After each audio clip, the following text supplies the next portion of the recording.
ngày mai bao bóng tận trời dù em đã yêu ai mà thì anh vẫn với bạn bè như xưa và chờ em tới vẻ bề ngoài của anh xin em đừng bao giờ em yêu nó vì nó đẹp hơn anh. Đúng không?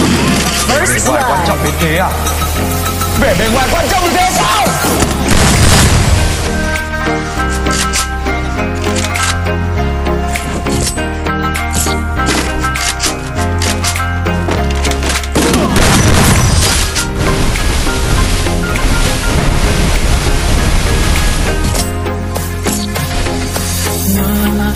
Nhớ đôi môi,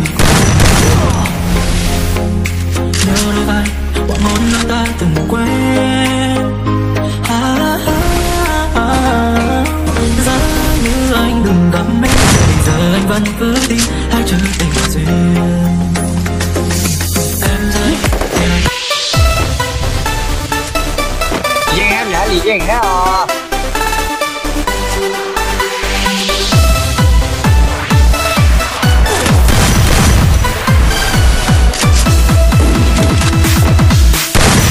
giờ em ở nơi nào, người có hay tim anh hẹn nào, mối tình này anh trao em mang về nơi chốn nào, người quen mình về buồn chào, trái tim anh gầy hao, chờ đợi em mãi anh phải làm sao, ngày xưa đã yêu lầm, người bước đi cũng trong âm thầm, có lẽ rằng từ đây nơi trái tim anh sẽ lạnh câm, em đến như là thiên thần dấu mắt cho đời anh, giờ này sao đỡ bao dễ tình nhé.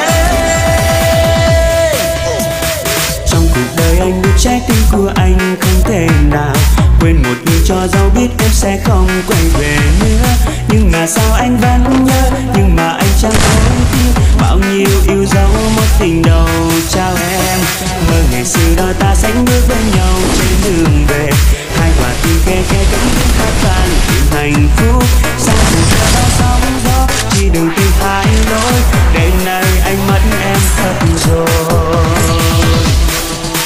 Giờ em ở nơi nào, người có hay tim anh hẹn nào, mối tình này anh trao em mang về nơi chốn nào, người em đi để tuôn trào, trái tim anh gầy hao, chờ đợi em mãi anh phải làm sao, ngày xưa đã yêu lầm, người bước đi cũng trong âm thầm, có lẽ rằng từ đây đời trái tim anh sẽ lạnh câm, em đến như là thiên thần dấu mắt cho đời anh, giờ đành sao đỡ bao dây tình nhé.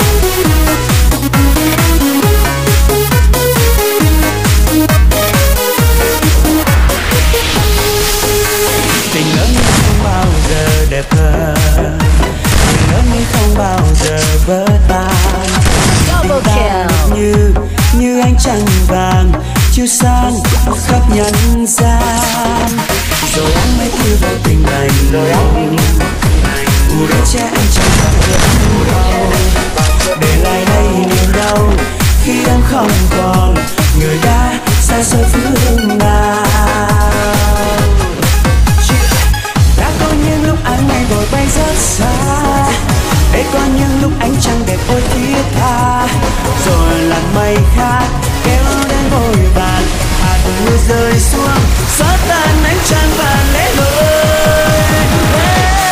Nhìn hạt mưa rơi xuống để rồi anh nhớ em, ngày nào ta mới quên, nhưng giờ đây sao quá xa lạ, người ra đi vội vã, cuộc tình ra đi vội vã, chỉ còn lại nơi đây đem từng đêm và nỗi xót xa. Vì sao anh kêu một người đã bước đi, tại vì anh quá yêu hay vì anh là cái dây cờ, còn lại đây niềm nhớ cuộc tình này đã vụn vỡ, vậy mà sao ta vẫn cứ mãi mong chờ.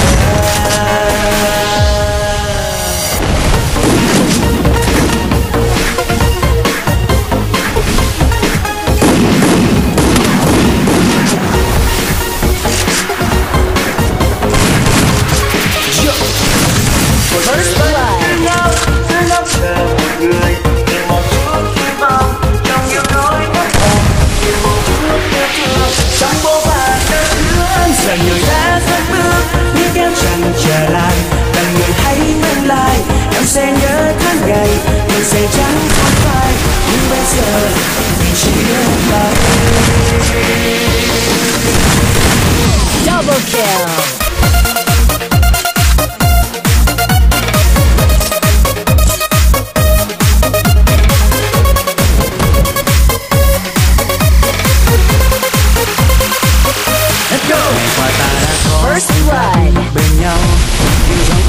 niềm đau trải qua rất nhiều. Ngày qua anh cũng đã cố giữ cô níu, anh níu lấy đôi bàn tay nhỏ xinh của em. Cô níu bóng em dần phải đi theo màn đêm, nhưng sao chẳng được. Vì ngày xưa anh hứa anh chỉ yêu em, nên vẫn cứ yêu dù cho bóng em chẳng còn trong anh cảm giác đau đớn khó tả. Anh đã cố yêu mà em đã mau rời xa, anh đã yêu em thật tâm như chưa từng yêu, mà tại sao em cho anh niềm đau. Một người vẫn cứ ngóng chờ một người, tìm một chút hy vọng trong những nỗi thất vọng, tìm một chút yêu thương trong vô vàn đau thương. Giờ người đã cất bước đi theo chẳng trở lại, cần người hãy ngừng lại. Mình sẽ nhớ tháng ngày, mình sẽ chẳng phôi phai, nhưng bây giờ mình chia tay. Một người vẫn cứ ngóng chờ một người, tìm một chút hy vọng trong những nỗi thất vọng, tìm một chút yêu thương trong vô vàn đau thương. Giờ người đã cất bước đi theo chẳng trở lại, cần người hãy quay lại. Em sẽ nhớ tháng ngày, mình sẽ chẳng phôi phai, nhưng bây giờ mình chia tay.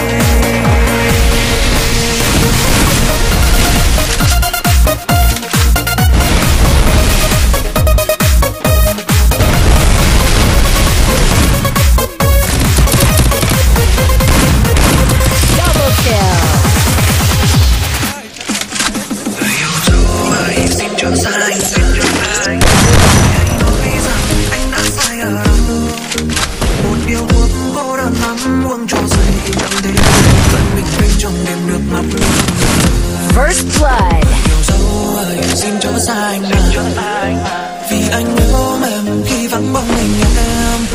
Người đã hứa yêu thương mãi cứ ngu ngơ, anh vẫn tin phải làm sao thoát được nơi tình em đã